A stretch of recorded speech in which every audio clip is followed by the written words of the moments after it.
Hey guys, I'm Allison Hacker, a chemistry major from the class of 2018. And I'm Nick Piper, a biochemistry major from the class of 2017.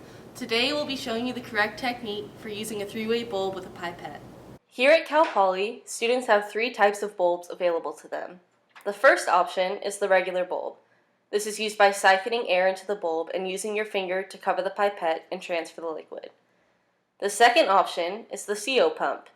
For this, you spin the wheel on the side of the pump until the liquid is at your desired volume. You then press down on the top to dispense the liquid. The third option is the three-way bulb. For accuracy and simplicity, this is the best option. Today, we will be taking a closer look at this bulb and showing you the best method for using it. Make sure that you're wearing appropriate safety goggles. Also, while working with any chemicals, it is important to wear gloves just in case anything spills on your hands. Closed-toed shoes are required while performing your laboratory techniques. Finally, the use of a lab coat or apron are optional, but always advised. This is how you properly put on a pipette bulb. You want to grab the bulb and pipette close to where you are joining them and twist.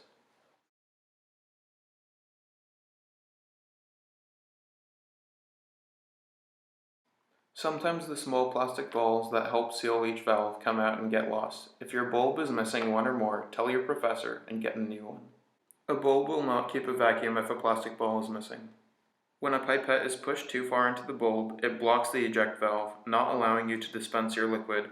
To fix this, pull your pipette out a little bit, removing the obstruction. You should always make sure to pull up your liquid carefully so as not to suck any into the bulb, which will contaminate it and damage it for the next person. This is what one sounds like.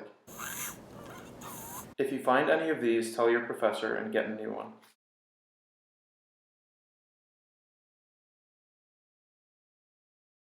The first valve to use is the A valve on the top. The A is for air because this valve allows air to release from the bulb to begin pipetting. Next, the S valve below the bulb is for siphon, which brings liquid into the pipette.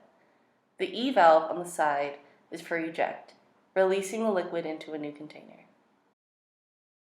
Prior to using the pipette, you need to rinse it with the liquid you will be transferring. We do this to make sure the pipette is clean and won't contaminate your solution. To do this, use the siphon valve to bring in some of the liquid and the eject valve to move into the waste container.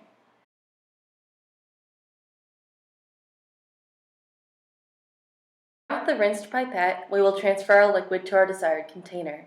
As before, we use the siphon valve to bring the liquid into our pipette to our extracted level.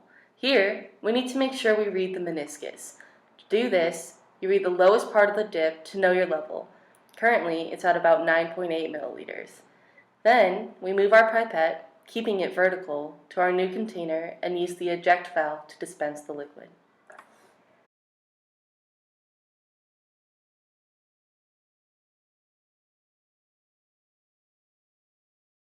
Now that you are done using your pipette bulb, and solutions, you should properly dispense of your waste. Because we were using blue food dye and water, we can pour these down the drain.